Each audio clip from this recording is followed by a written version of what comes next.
being late. I know there's a lot of participants here this evening, so I do apologize. And if we can stand for the Pledge of Allegiance.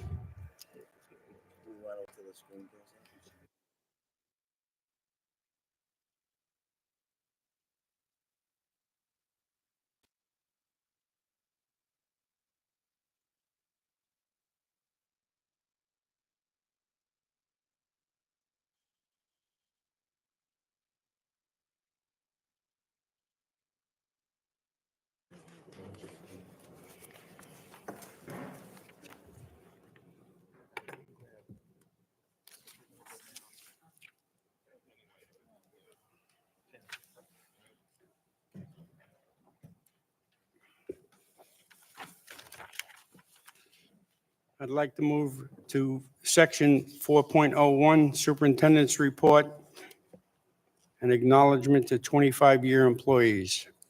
Thank you very much, President McFarland, members of the Board of Education, members of the Wappinger Central School District learning community, and all of our staff that are being recognized this evening for 25 years of service. You are to be commended. You are the foundation of this school district. I want to thank you for staying with us through some of the ups and some of the downs. It shows how much you value the work that you do and the positive impact that all of you make on our students on a daily basis. And with that, I'm going to introduce our Executive Director of Human Resources, Ms. Renee Harris. Ms. Harris?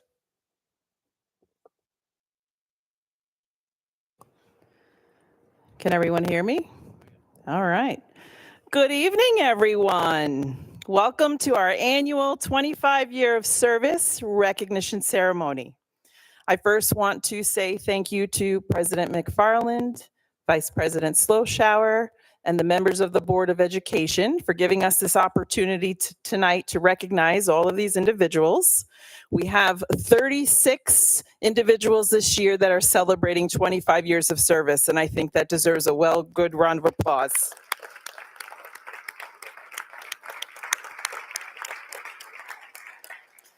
So it truly is amazing to see all of you out there in front of us and celebrating you tonight. But before we do, there are some thank yous that I would like to share. So I do want to say thank you to Ms. Pedro, who's our secretary to the superintendent, and our district clerk. She helps us organize this event this evening, and also to all the members in the Human Resources Department who helped to gather the information, send out the invitations, and then follow up on the RSVP. So thank you to all of them for all of their work. So without further ado, the way that this will work is I will call you by name, and I'm going in alphabetical order by last name, so you know when you'll be called next. And I'm going to ask the members of the board and senior staff if they would like to stand up here at the front of the stage. As I call your name, I'm going to ask you to walk up the stairs. You're welcome to shake hands, elbow bump, fist bump, whatever you feel most comfortable with. The Board of Education, the senior staff are going to congratulate you and thank you. And then I am going to hand you a beautiful 25-year pin with my lovely Assistant Superintendent Dainty. All right? Oh, I'm sorry. I apologize. They're going to be on the floor.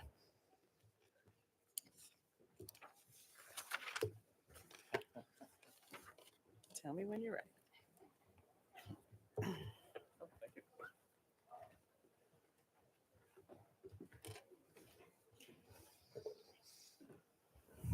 And I am going to apologize in advance if I mispronounce your name. I'm sorry, but be sure to correct me when you walk by.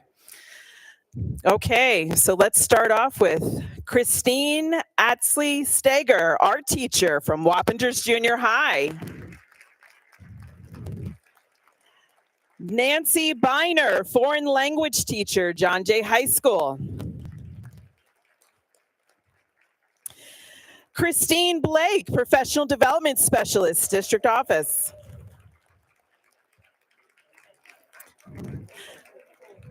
Maria Brown, Teaching Assistant, Myers Corners.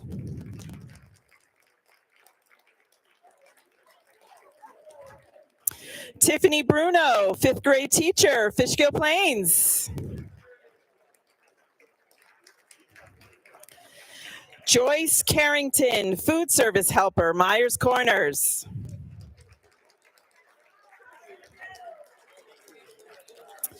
Kristen Cox, special education teacher, Gayhead.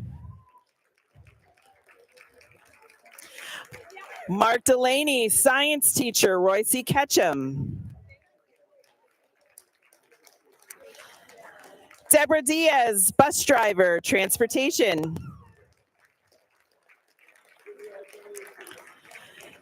Kathy Fulton, teaching assistant, Fishkill Plains.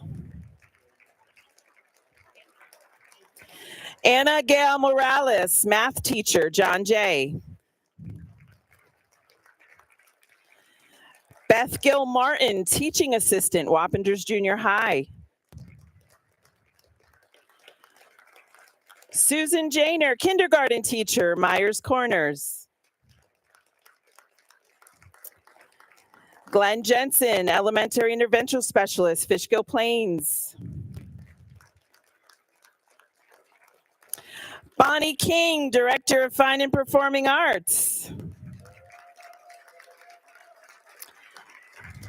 Matt King, music teacher, Royce Ketchum. Susan Codina, teaching assistant, Royce Ketchum. Renee Lord, third grade teacher, Gayhead.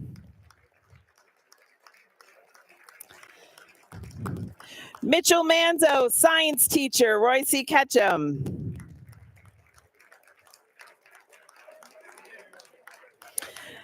Michelle Murphy, third grade teacher, Kinry. Christine Odell, teaching assistant, Van Wyck. Dr. Michael Panzer, social studies teacher, Ketchum. Cruz Race, school monitor, Oak Grove. Vanessa Rizzo, sixth grade teacher, Brinkerhoff. Dawn Sala, school psychologist, Fishkill Plains.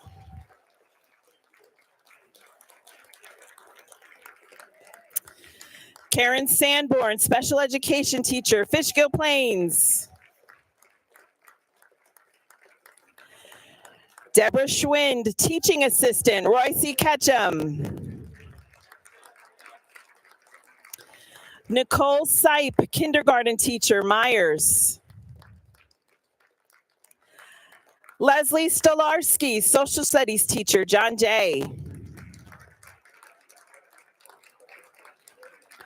Robin Talbot, art teacher, John Jay. Mary Terzigny, teaching assistant, John Jay. Raymond Timmons, custodian, Ketchum.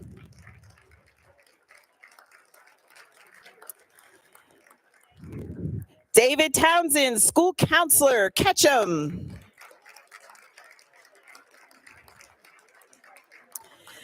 Janet Trent, cook manager, Myers.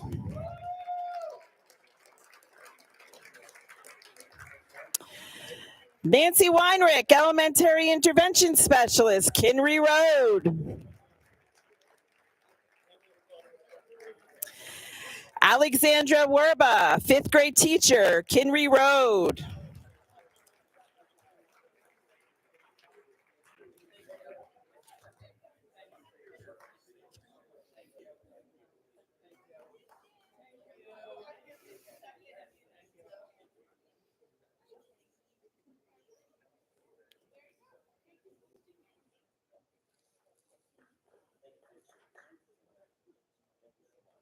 Okay.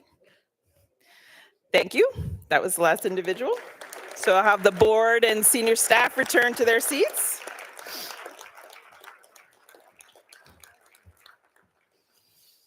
So as this concludes our ceremony, I want to again express a big heartfelt thank you and tremendous gratitude to all of our 25-year service award recipients for your hard work, your dedication, and all that you have done for Wappingers. Thank you.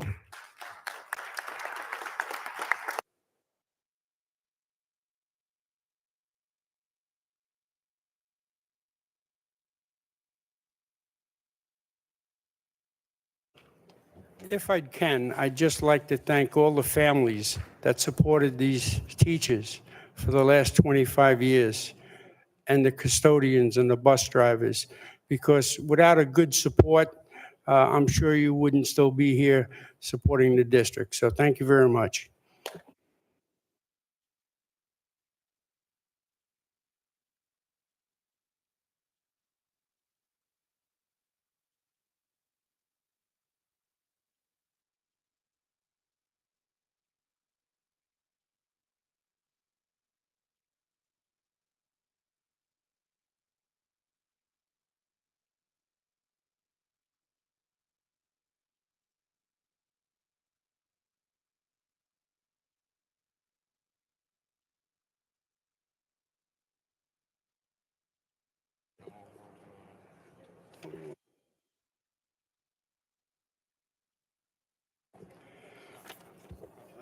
All right, we're moving on to. Thank you again. Thank you, everyone. And if we can move to 4.02, Q&A regards proposed capital projects 2025. And we want to introduce John Sharkey and Mr. Ron Brohas.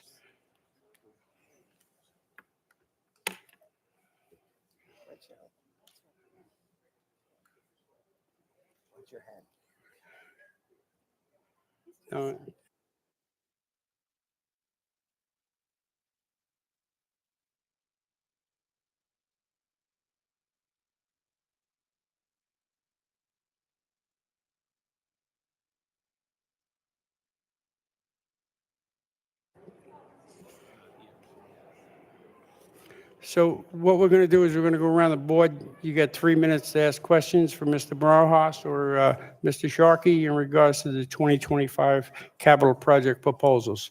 We'll start with Virgil Capillari. Thank you, President McFarland. I have no questions at this time. Should we carry your 3 minutes over to the next can? No, I'm kidding. Mr. Morgan. If Buffalo had had those 3 minutes.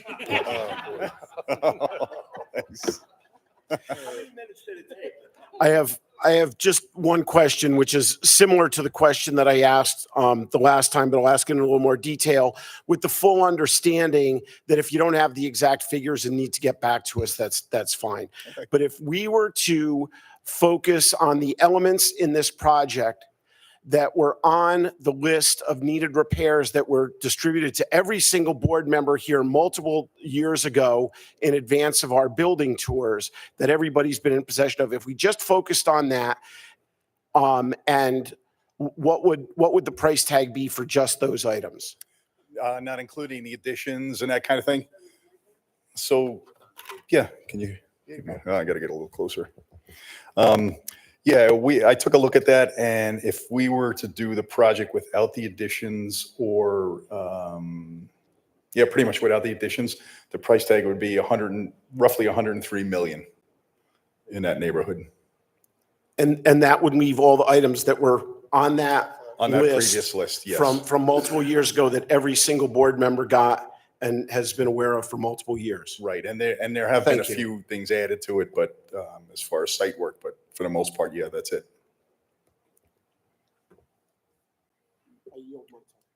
He yields the rest of his time.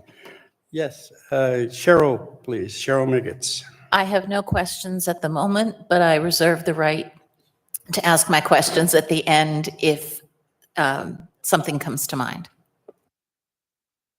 Well, thank you. Marie Johnson, do you have any questions?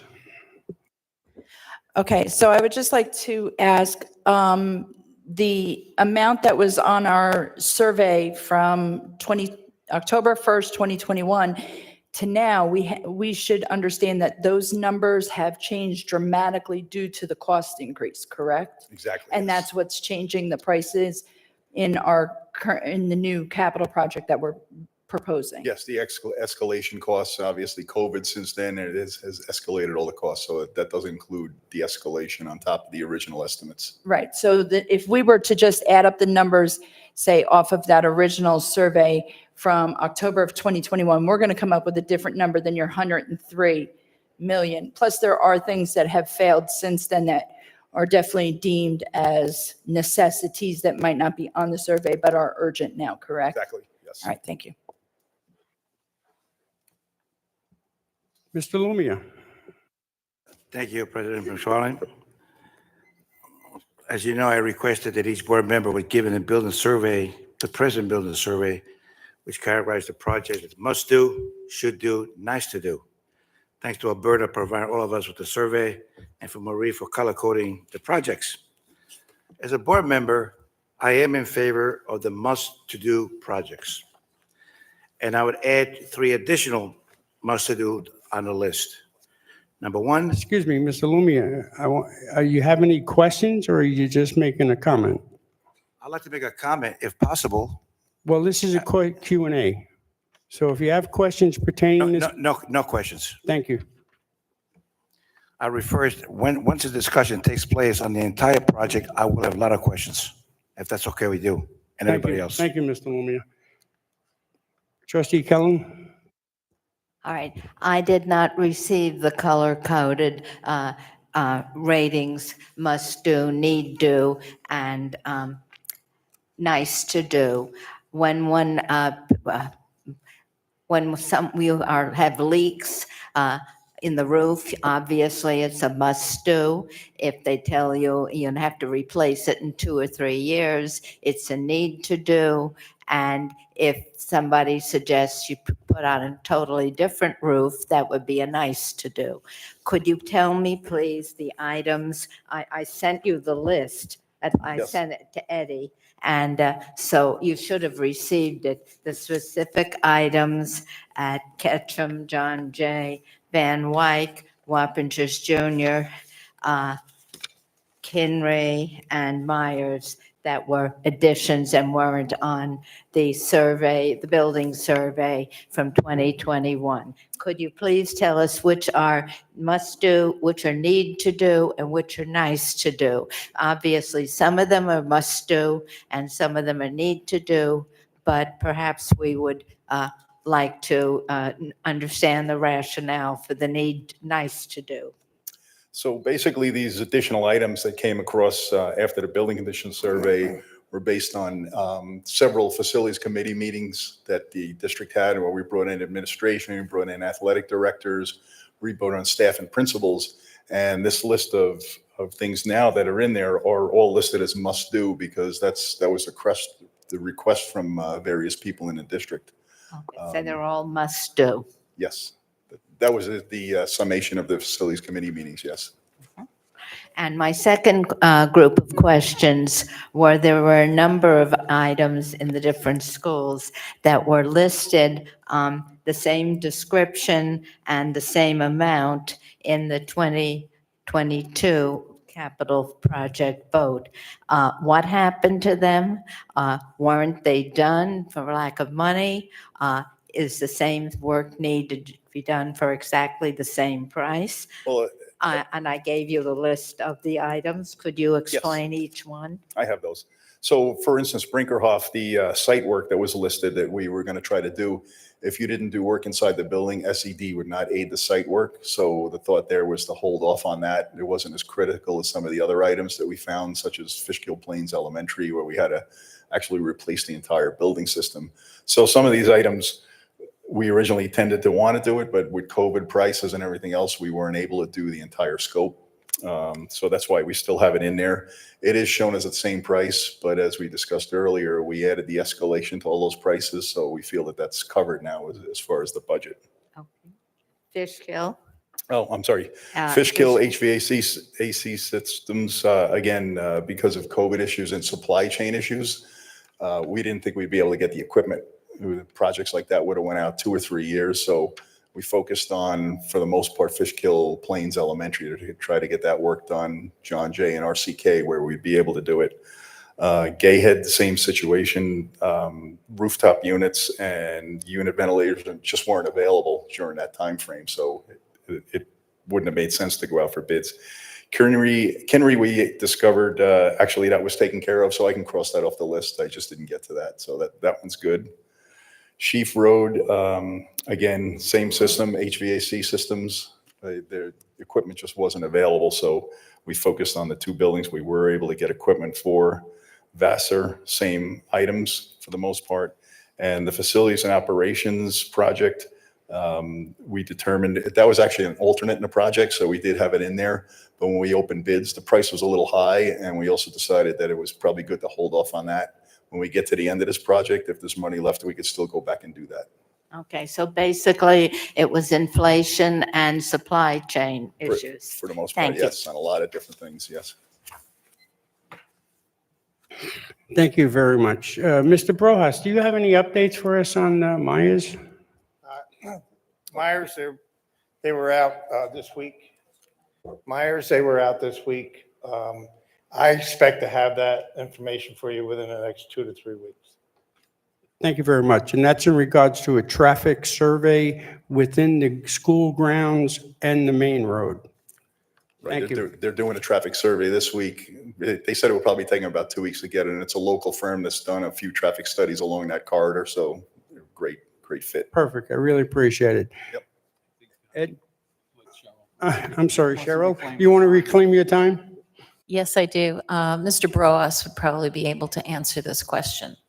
As a fan, as an extreme fan of our district athletic teams, my first reaction when I saw the proposal was that the new turf fields would be a nice to have. But then as I thought more about my experience, I know that I have not been able to go to an outdoor sporting event at either Wappingers Junior High or Van Wyck for a couple of years because of field conditions. I've been over at John Jay and seen the river that runs through the softball field every year and several other things. If we were not to redo the fields as they are in this project, what kind of maintenance and work would we have to do to get our fields to where they are playable? And is this affecting our annual budgets with everything that has to be done to maintain these fields as is? Wappingers Junior would be very expensive project for you to complete. That's why you're using more and more of the Roy C. Ketchum fields. Same with John Jay. It would be very expensive to try to upgrade your soccer field or the practice field that they're using now. So by doing the artificial turf on the soccer fields and softball, it opens up the field to more use for the junior highs. And so do you see that as being a cost savings in the annual budget year to year? Oh, absolutely. And also that to me, that would be a must do for you. Because right now the junior highs don't have the practice fields that they need.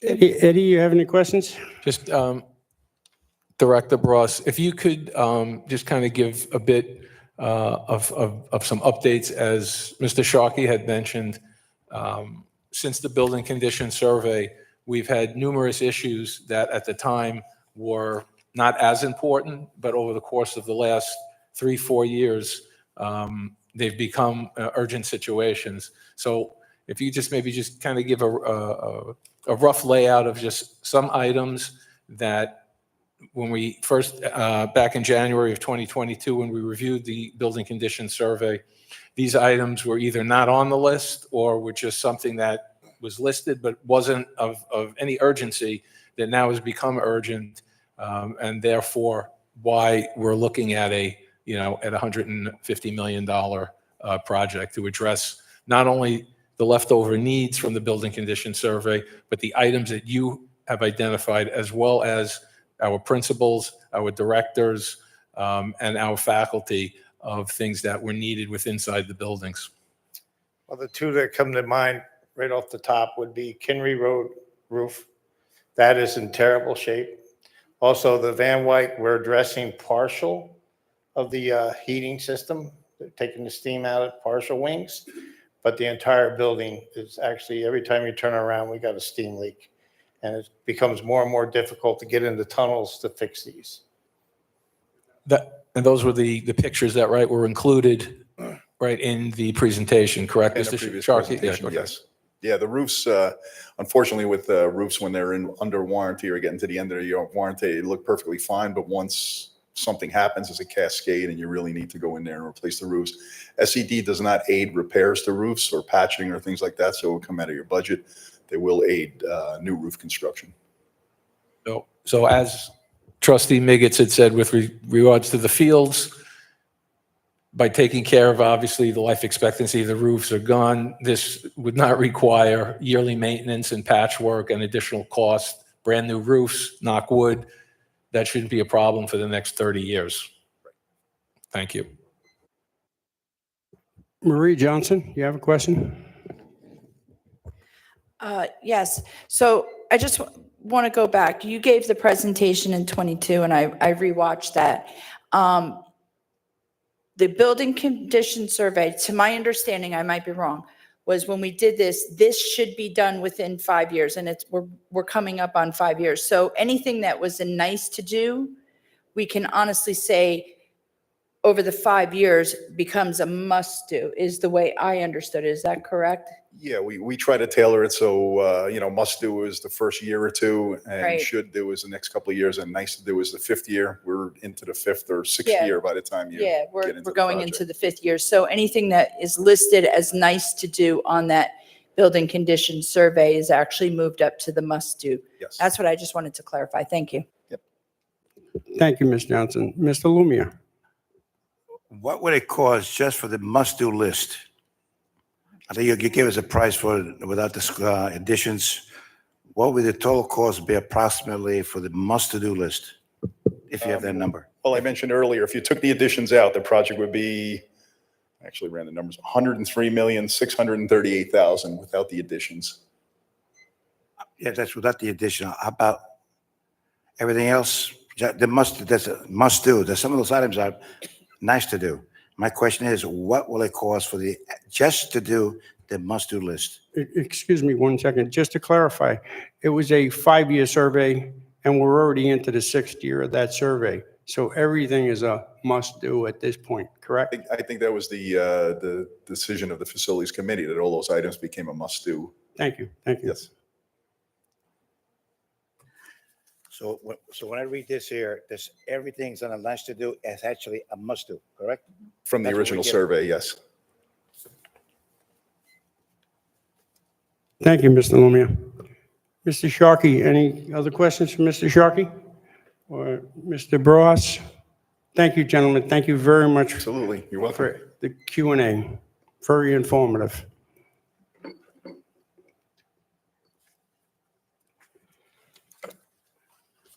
Moving along, 5.02, public comments on the agenda items. Anyone signed in for public comments? No one has signed in, so we're going to waive the reading. I get away with that a lot, don't I? 5.02, communication announcements received by the Board of Education. I'm sorry, Ms. Miggets. Yes, that's what. Oh. Trustee Miggets has some comments. Yes, first, I would like to congratulate our John Jay cheerleaders. The varsity squad competed in Dallas, Texas over the weekend in the NCAA Cheer National Finals. And they came in 4th in the game day medium varsity category out of 26 teams that competed from around the country in that category. I'd also like to congratulate our John Jay and RCK wrestlers. I'm always one that likes to point out some of the excellent sportsmanship we see among our teams. And these two teams are so evenly matched this year. They had a dual match last Thursday or Friday, and it came down to the last bout of the evening.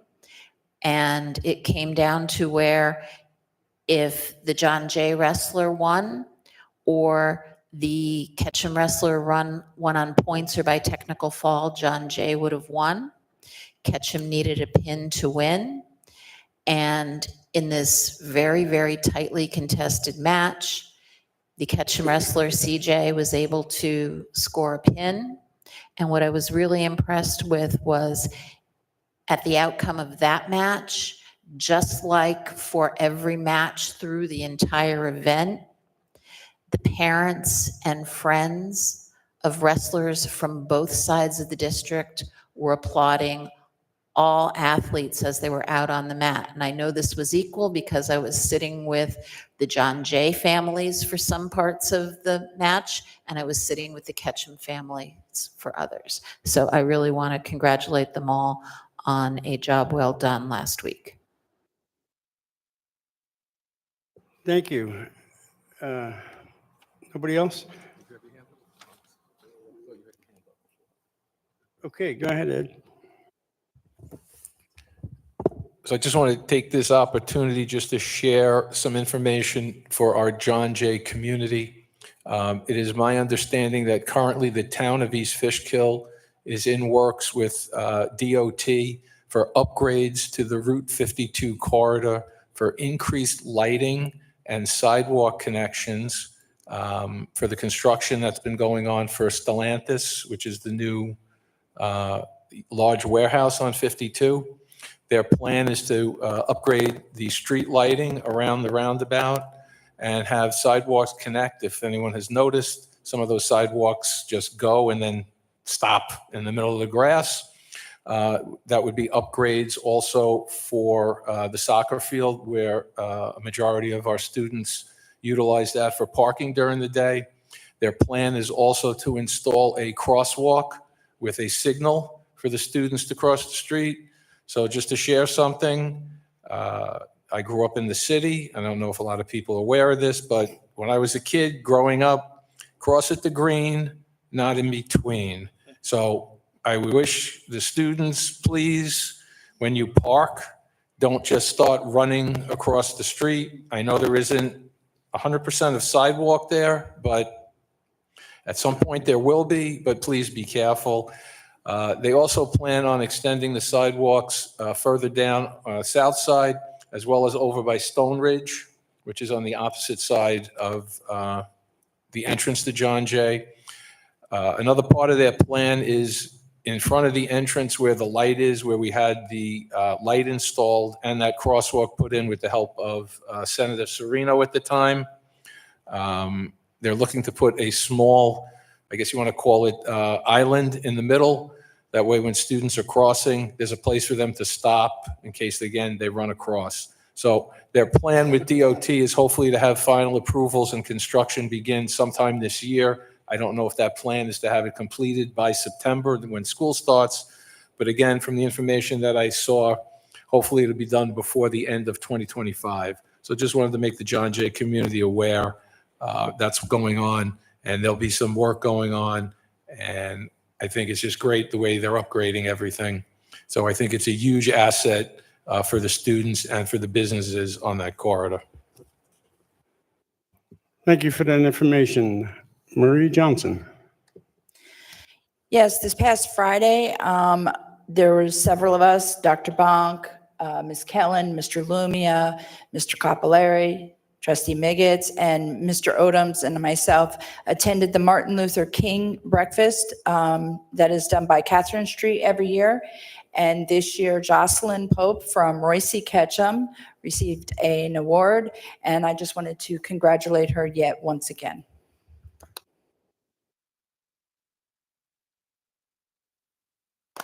Thank you for that input, Ms. Johnson. Anyone else? Okay, we can move along to 5.03 committee reports. So we'll have the audit committee is chaired by Mr. Trustee Morgan.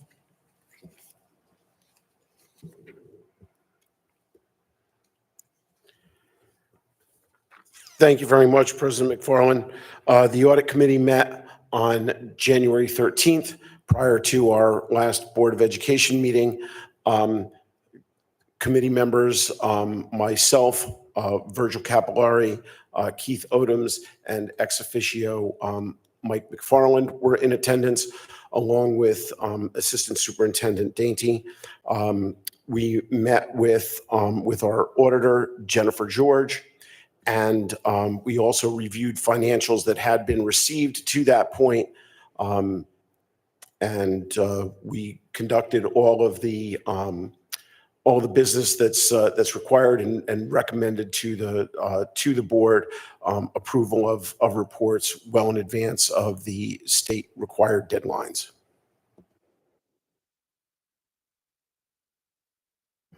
Thank you, Trustee Morgan. If we can have the Wellness Committee, which is chaired by Crandall.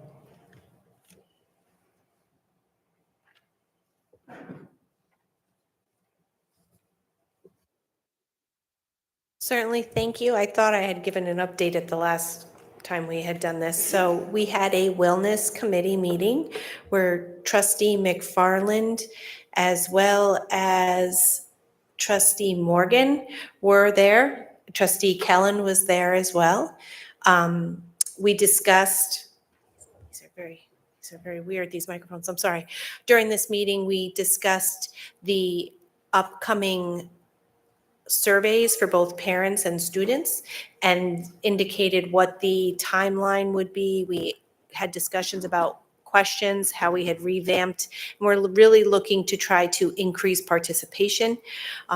Subsequent to that meeting, I was asked to be added to an agenda at the principals meeting to have discussions on how to increase participation. And we will be meeting again I lost track of my date. We will be meeting again in May to discuss the results and to move forward with the remainder of the requirements from New York State. Thank you. Thank you very much. District-wide safety, the chair is Mr. Lokima. Yes, hi, good evening. The District-wide Safety Committee meeting met on the 16th of January. Board trustees, Mr. Capillari, Mrs. Calland, Mr. Lumia, and President McFarland were in attendance. Topics for discussion included the distribution and making available of EpiPens in school for after-school events. I gave safety updates of various sorts to the committee. We talked about our upcoming reunification drill on February 14th. And then we discussed a security scenario involving traffic on our campuses and had a really nice discussion about different ways in which we can help mitigate any kind of risks associated with that. I shared a survey with the committee and I'm still trying to get people to provide additional feedback based on that conversation, which will help propel future conversations. Thank you. Thank you. Good information. Policy Committee is chaired by Trustee Cullen. Okay. The Policy Committee met on January 8th with Mr. Lumia, Ms. Megitz, Mr. Lokima, Ms. Pedro in attendance, and also the secondary school principals, whom we had invited to discuss attendance and what disciplinary measures should be applied or could be applied in issues of poor attendance. And we also sought their feedback on the selection of a student member of the Board of Education, which is something that will start happening next year. And it was a very productive discussion. And then we made change in policy for security and access to buildings and grounds, which was tabled, and to add language regarding electronic badge access. We also completed the 3-year annual review of the buildings and grounds and facilities issues, and there were no changes made. Thank you. Thank you for that report. And now you're a Dutchess County School Board Association representative. You can make a report on that, please. Okay. All right. The Dutchess County School Board's January meeting was held by Zoom, and it featured the latest situation in labor contract negotiations. Thank you very much.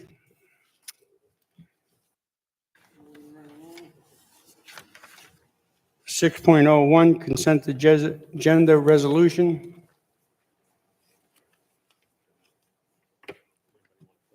Anybody want to pull anything from the consent agenda? I see nothing. Resolved that the Board of Education does hereby approve the following consent agenda items as stated.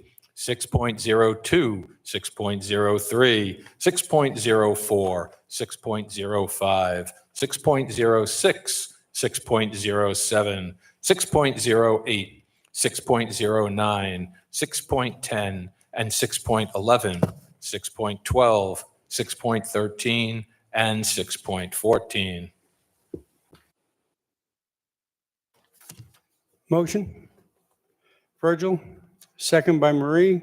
All in favor? Any opposed? See none?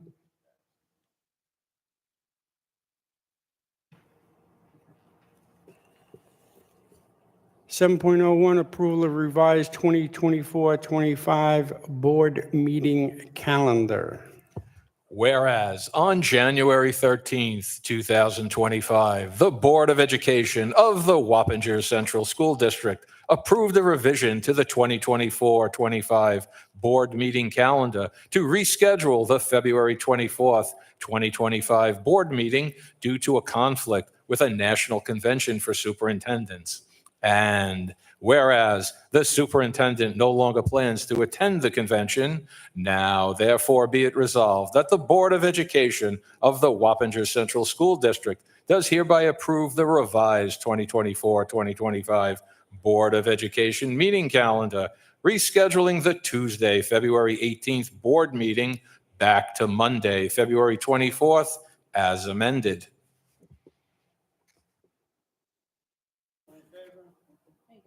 Marie, motion? Peggy Kellen, Marie Johnson. All in favor? Any opposed? So done. 8.01, approval of the audit report and corrective action plan. Whereas the Board of Education hereby acknowledges receipt of the internal risk assessment 2024-2025, along with the corrective action plan as recommended by the board's audit committee. Now, therefore, be it resolved that the Board of Education does hereby approve the internal risk assessment 2024-2025, along with the corrective action plan as recommended by the board's audit committee and the superintendent of schools. Motion, Marie Johnson, second by Peggy Kellen.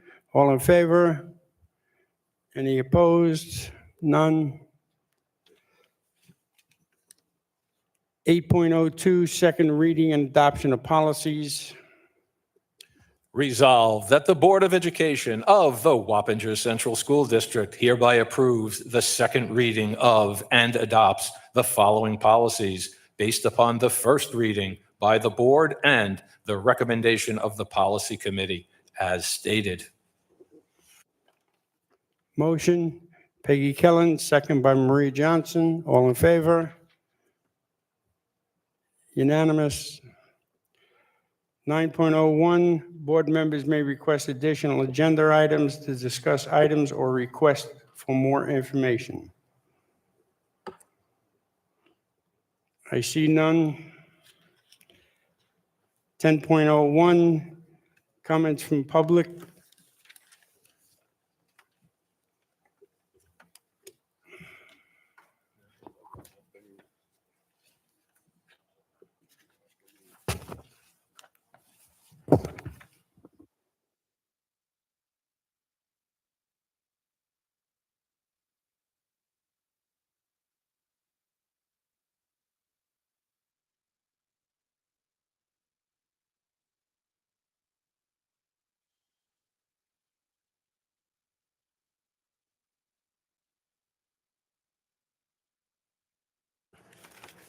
Okay, ladies and gentlemen, I'm no Eddie when I read, so. Ladies and gentlemen, we are about to listen to public comments. Although the state law does not require us to hold public comment period, we have chosen to do so because we believe it is crucial for us to hear from their community.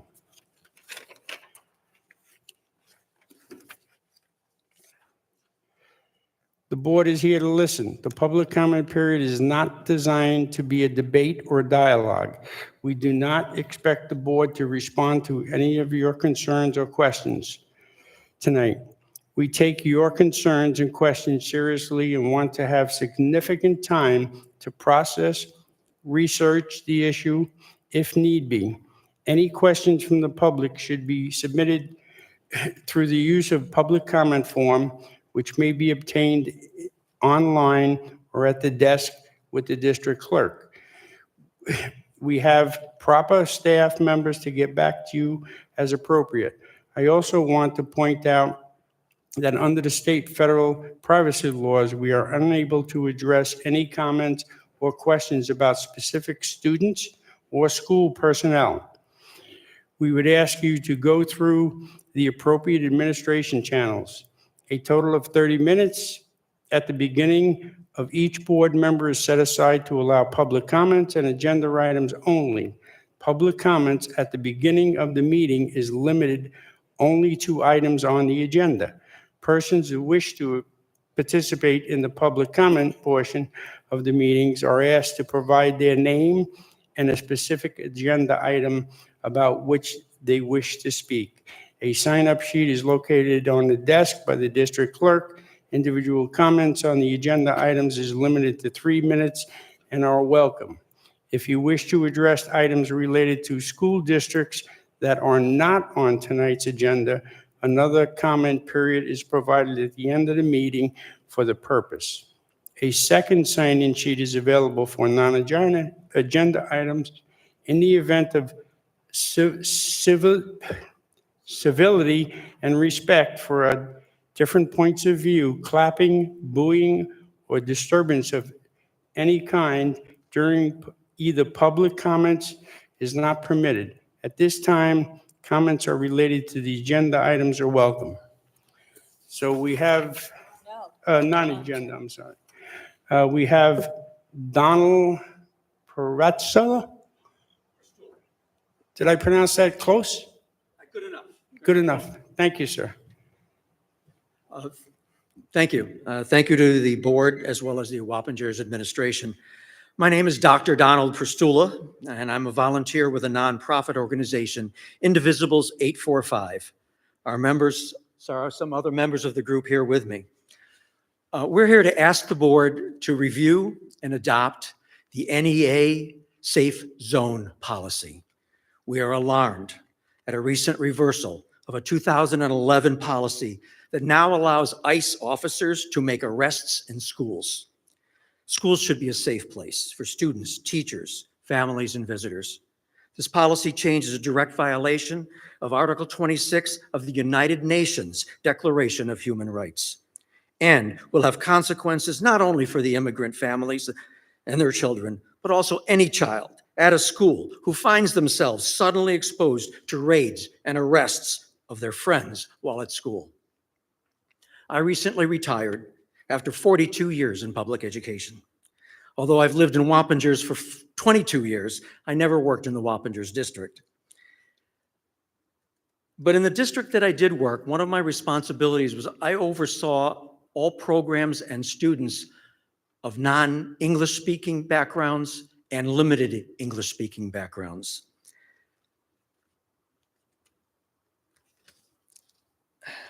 Many of these students came from countries where they had to fear the government.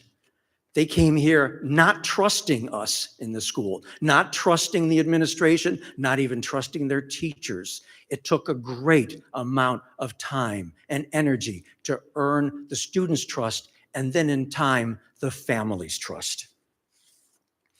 These students had to work double hard as they needed to master not just the curriculum, but at the same time had to master English. Don't ever estimate the work ethic of these students. I'm proud to say that in the last few years of my working, 3 of our valedictorians were not born in this country, and English was their second language. Those kids worked. Please let all students trust you as educators by implementing NEA's Safe Zone policy. Thank you very much. Thank you very much, Doctor. Ron Sloan? Ron, I'm sorry.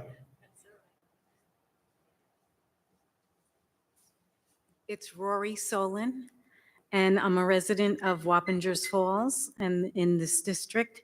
I'm a volunteer with the nonprofit organization Defense of Democracy, and I could barely follow up the good doctor's words. But I'm here to say I'm alarmed by the same thing, the recent reversal of the 2011 policy that now allows ICE officers to make arrests at schools.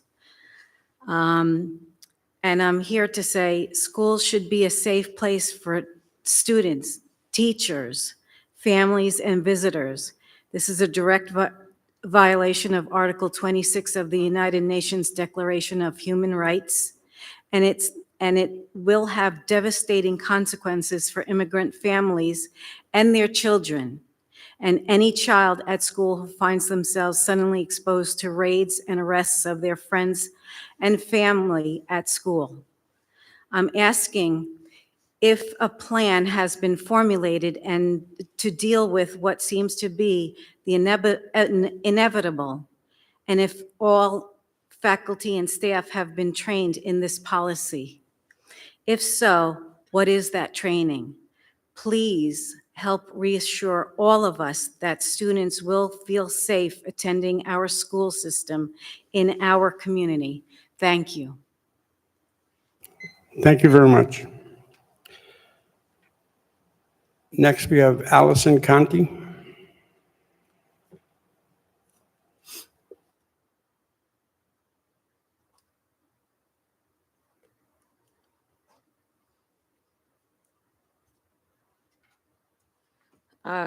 Good evening, Superintendent. Good evening, Board of Ed. It's been a few years since I've been here on a regular basis. For a few medical and personal reasons, I've stepped back. I'm not as active as I used to be. I've sat here for over 10 years in the midst of some of the saddest and most divisive conflicts and meetings with other specific board members of the past or previous superintendents. I've sat in the audience with half of you or your spouses at these meetings. Half of you I've had at my home or I've been to yours. The same is true with some of your phone numbers. So it's clear that most of you were around in one way or another for the above-mentioned history. I'm sure most of you can recall both the relief and excitement and support the district had when Dr. Bonk became acting superintendent. Regular, not district-level active parents went to social media with GIFs and memes to celebrate. The community, although a very hard, challenging time with the pandemic, celebrated what they felt was finally sorry, my legs are bothering me. Finally, a cohesive and respectful relationship with respectful board members that were going to move us forward. So when I and so many step back with confidence, you can imagine the discord that was present and disappointing it was at last board meeting. It was disturbing. No one expects everyone to agree with each other. That's why there are 9 board members, in addition to a superintendent. The diversity of opinions and perspective is what I'm sure the whole community, as do I, appreciate and respect. How every one of you acts on that stage during a public meeting speaks to the trust the public has in you. People are going to have human error. It's irrelevant to whose perspective is accurate at the last meeting in regards to the K through 6 configuration previous conversation, although I, as an active community member, even stepping back, was aware of that conversation. The fact that a board member prepared with pre-written notes went out of their way to not just state but insist that our leader lied when could have been a private or executive session conversation.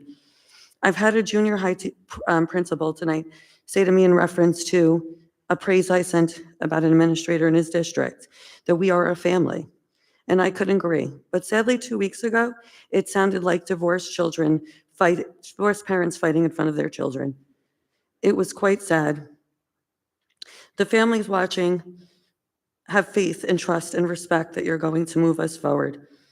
Another great principal in our district, about to receive one of my children, said he was happy. And I said, nobody wants a Conti.